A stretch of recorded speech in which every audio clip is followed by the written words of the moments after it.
Subject code 18CS2009 Database Management System Lab. Experiment number 1, Data Definition Language Commands. In this video, we're going to execute some of the basic DDL commands and work with tables. Now, the first question is create a table, customer details with the following specifications. So, this is the name of the table, customer details, and there are some columns given: customer ID, customer last name, mid name, first name, account number, account type, and bank branch, and customer email. These are the columns to be included, and the data type and width of that columns also is specified here.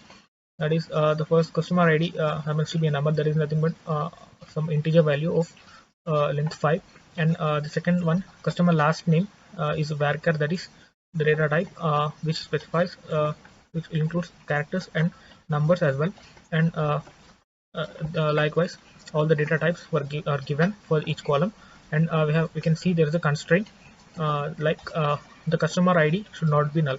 That means we should not leave customer ID with a null value, and another constraint here is primary key. Primary key, the difference between not null if primary key is not that much, almost similar, but in primary key we cannot have repeated values. That is the difference. And now we'll execute this command in run SQL in SQL, and let us verify the output. Just a minute, let us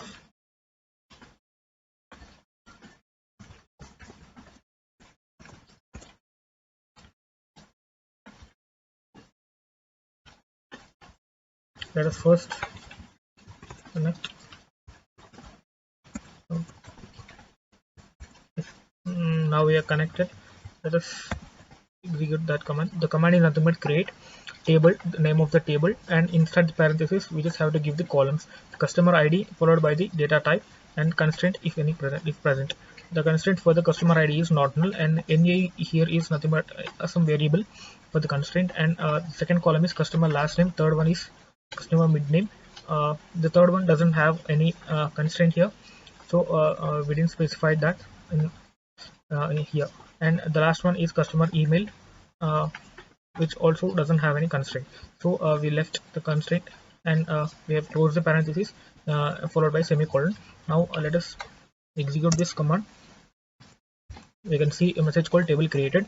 Now let us check whether the table has been created. To do that, we have a command called describe DESC, and the table name, that is customer details URK19 CS1255, and followed by semicolon, and we can see the table created here. So this is how this command works. So that is our first question. The second question is to create another table, employee manager, with the following specifications. The same command, but the column names differ here. That is employee ID, employee last name, mid name, first name, employee email, department, and grade, and the data type differs. So let's use this command. Create table, employee manager is a table name here, and employee ID is a column, first column data type, second column in the data type, and similarly for all the columns we have specified here. The last one is a grade column, and the data type of that grade is number of length 3. So only for the first one there is a constraint here. So just a minute, we have forgotten to mention the constraint. Let us do it now. Employee ID number, and we have to give constraint some variable like PR primary key. So this is the column name, data type, and the constraint. Since the constraint is only for the first column, we are not giving constraint for the rest of the columns. So after pressing enter,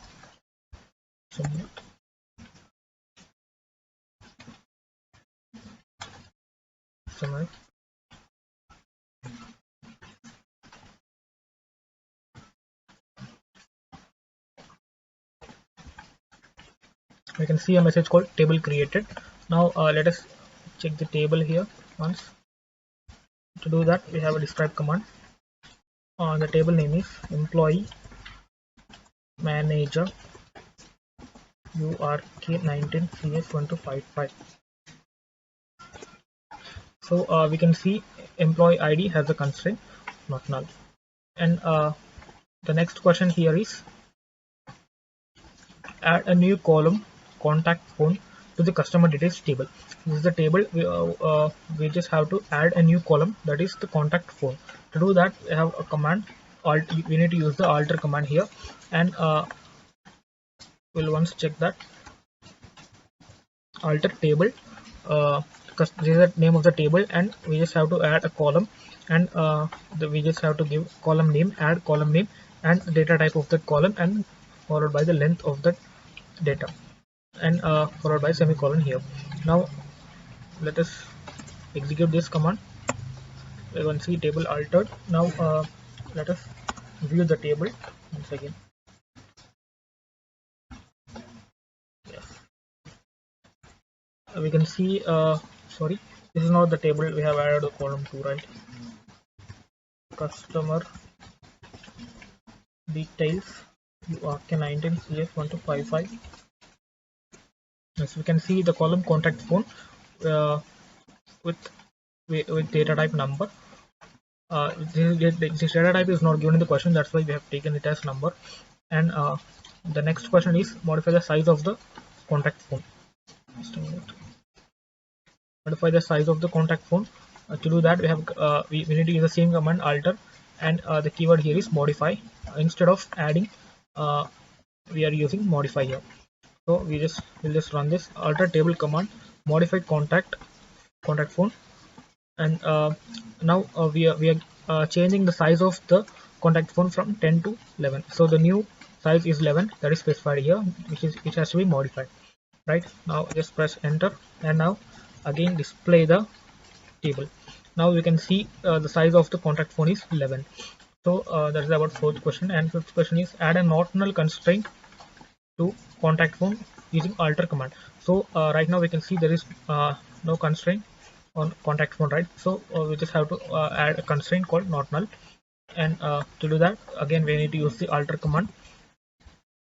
Just paste that, and alter command, alter table, the table name, modify what the contact phone column with constraint, and we need to specify the data type here, that is mandatory, and constraint is some variable.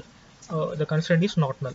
So just execute this, and we'll just check the table. Now we can see the contact phone has not null constraint. So that is how we can add a constraint to a column. Now we are in the sixth question, that is add a unique constraint on the contact phone column. So we need to change the constraint on contact phone. To do that, we have the alter command again.